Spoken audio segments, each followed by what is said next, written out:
Have you ever wondered what it's like to work overseas and travel? Maybe you've seen online some of these gorgeous, amazing locations around the world where you'd maybe want to make out a lifestyle out of it. Or maybe that you want to go about it, but you just don't know how to start in that sort of area. Well, then keep watching this video, because I'm going to explain how over the last 6 years I've been able to work overseas and travel, and how I can help you to do just the same.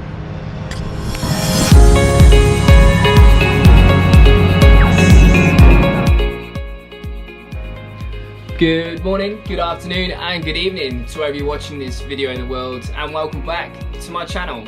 For those of you new here, what's up? My name is Benjamin Harding, and for the last half a decade or so I've been so fortunate to work overseas and travel to a majority of different countries.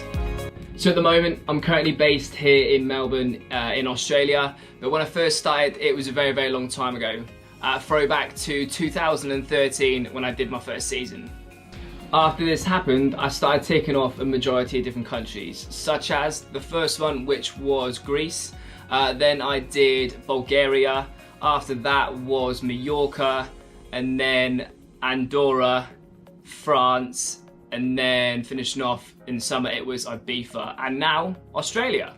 And then for also traveling, I've also done Thailand, Vietnam, Cambodia, Austria, Amsterdam, Spain and Belgium.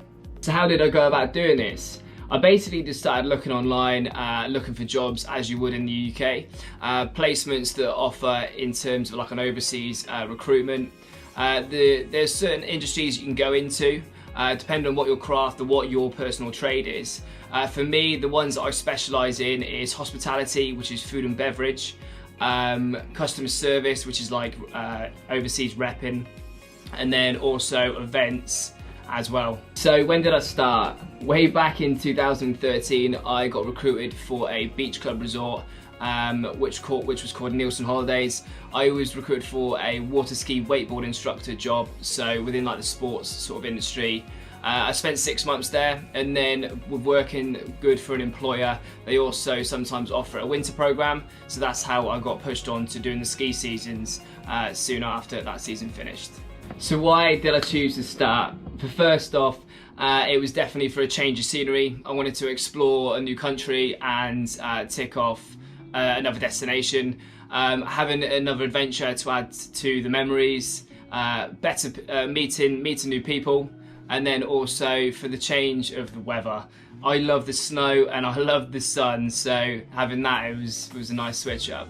So if you wanted to, how would you start to apply for jobs overseas? Well, first off, I'd figure out what sort of industry you'd want to work in. What are your skills and what you best tailor to for that sort of job?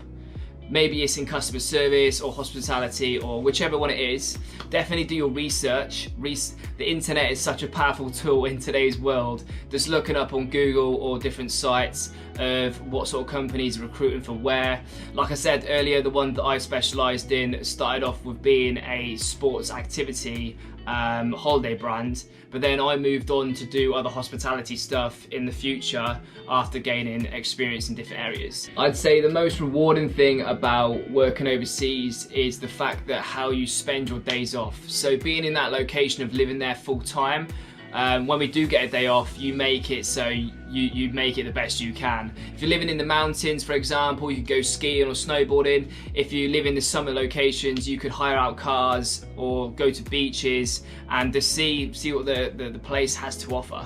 Just a quick example, back in summer 2018 when I worked in Ibiza, on our days off, me and my friends would literally get a boat over to the neighbouring island, we'd hire out a car there, and then we'd explore and venture the whole place, and then we'd come back to the island, and that is a day off that we can make the best that we could. And so getting into the decision of building up the courage to actually pack all of your bags and move to a foreign country. A lot of people ask me like, when is the best time to start?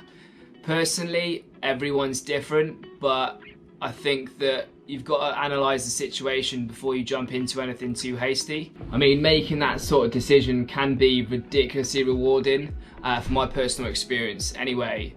But way back when I first started in 2013, I barely had any commitments. So I knew that if I did make that decision and it didn't work out, then I could just come back to where I first started off and then reanalyze the situation and then maybe start again and do something different.